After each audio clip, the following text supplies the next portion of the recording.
Assalamu alaikum, how are you all?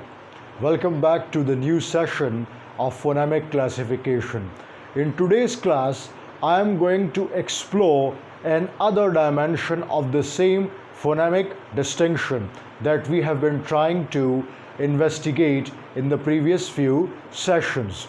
Now, this would be an end to the phonemic classification, but that does not imply that I would be putting an end to this overall debate. Yet, I would like to finish a very minute aspect of this phonemic slash phonetic distinction.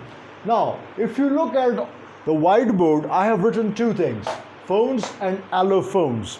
Previously, I tried to explain the idea of phonemes, and I informed you all that phonemes are actually minimal distinct units on the basis of which one can even appreciate slash realize the difference between the two words. That means that a meaning of two words can also be altered by replacing a single phoneme occurring at the same position.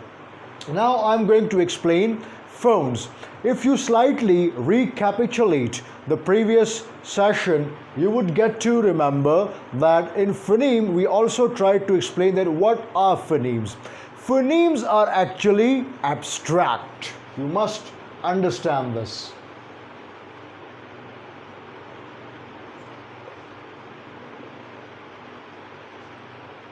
Phones, on the contrary, they are concrete, which means they are physical. Now, why I am hopping on this tune of physicality on one hand and arbitrariness on the other? That's something very much important for us to understand.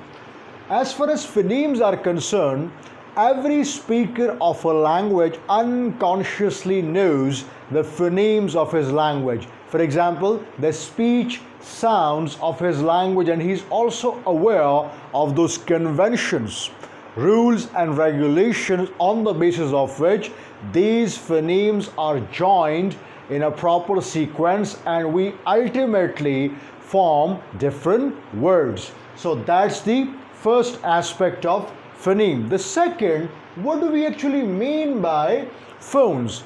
My point of investigation today is about phones and then subsequently allophones. So I will certainly restrict myself to phones.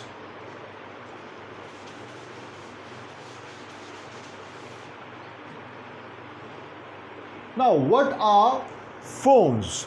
Phones are actually positional variants.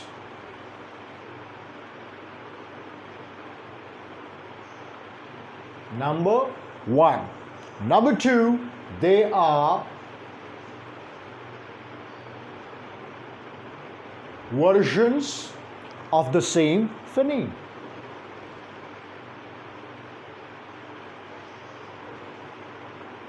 First, let me explain the idea of a positional variant. What do we mean by this positional variant? Positional variant means that every version of the same phoneme is positioned according to the context of that word. For example, every phone itself is a variant, and that variant is positioned according to the context of a word. For example, let's say I'm writing an example: pure. We have a phoneme, let's say pur. Pur is a phoneme. So, in how many contexts we can realize this pur phoneme? Number one, pure. Number two, crab. Number three, cripple. Number four, loop. 1, 2, 3, 4. 4. 4 variants, and every variant is positioned, number 1, at the initial position, number 2, at the final position, number 3, at the medial position,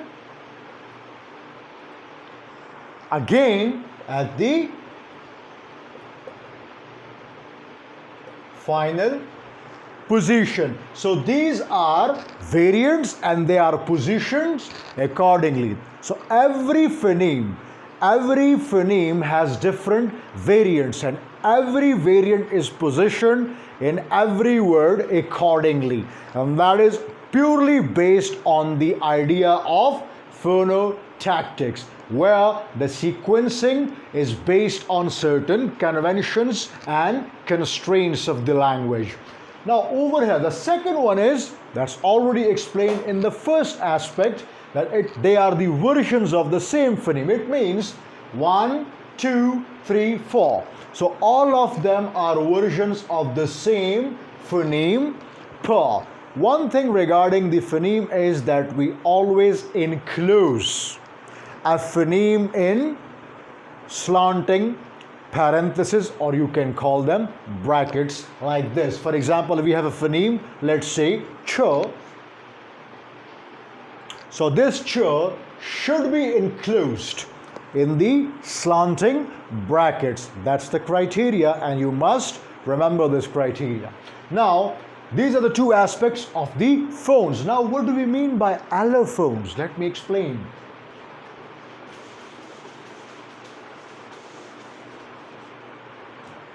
If you have already internalized the concept of a phone, for understanding allophone, you need to know something about first phoneme, secondly phone, and then you would get to know what is an allophone.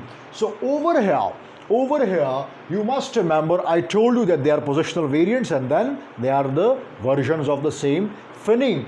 Let's say we have how many versions? 1, 2, 3, 4. Now all of them are phones individually. One phone, second phone, third phone, and fourth phone. When you join them collectively, let's say we have a phoneme per, then we have phones 1, 2, 3, 4 phones. Now when you look at them, all of them are the versions of the same phoneme per. Now how can you identify these positional variants, how they are versions? Number 1, pure. So this first is aspirated. Aspirated means it is a stressed one. So we call it aspirated, and we indicate the aspiration with the help of a symbol, a small h on the right top of the phone. For example, pa. Second one, crab. It is unaspirated. Cripple. Loop.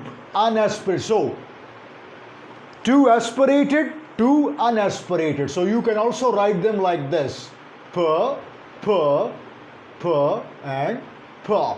Two aspirated, two non-aspirated.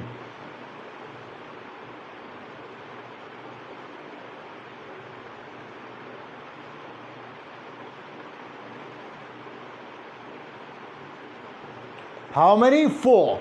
Collectively, all of them are allophones. Now, be mindful that it is not, you can say, a rule of thumb, or it is not a very strict convention that you can only come up with, let's say, 2, 3 phonemes. You can extend the number depending upon your criteria and choice.